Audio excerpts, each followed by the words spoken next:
asxaabta Somali Innovation soo dhawaada saad ula socotaan waxaa laga rabay shaladii hore inaan soo gudbiyo akhbaaraadka lacagahani kala duwan ama suuqyada caalamka haddii noqoto maxaan dhahaa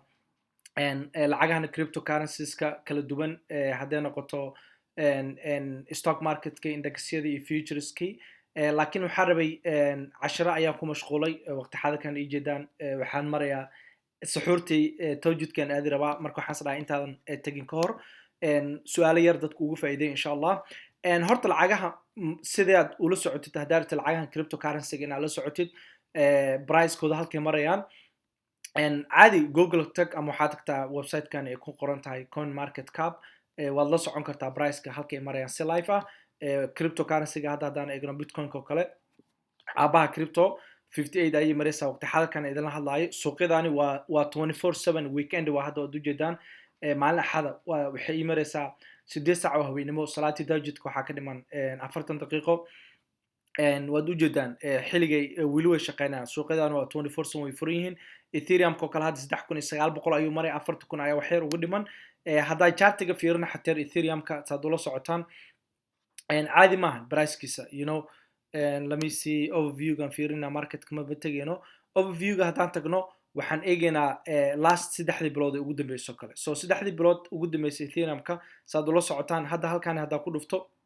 25 waa 25 ya bishan hadda aan ku jirno 25teeda ahayd wuxuu maraya 1600 so marka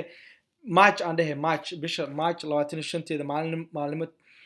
talaadaha 2021 waqtigan oo kale oo hadda habeenimo aan ku jiro wuxuu marayay 1600 ayuu marayay so marka waad u jeedaan 3 bilood kadib halka uu marayay hadda halka uu tagay chartiga so bil haddaan ku dhufto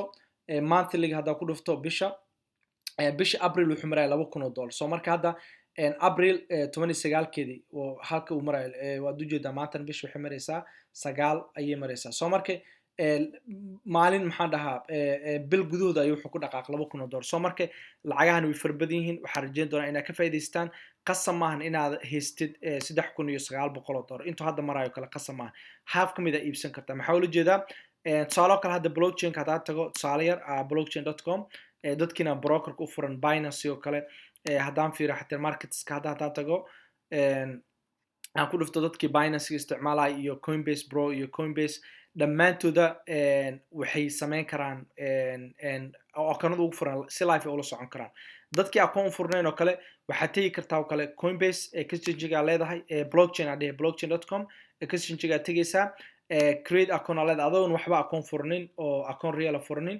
waxaa rabtaa price oo kale inta ethereum rabtid oo kale inaad heshid so marka lacagta arab waxa waaye tusaale kale iska soo qaad any lacag arabtid oo kale dogecoin oo kale xataa iska dheh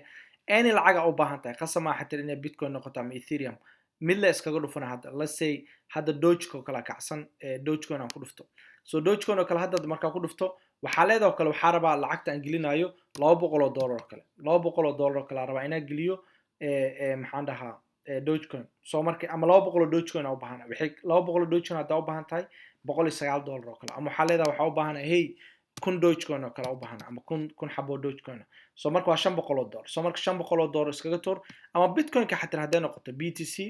BTC hadday noqoto bitcoin waxay maraysaa waqti xadirkani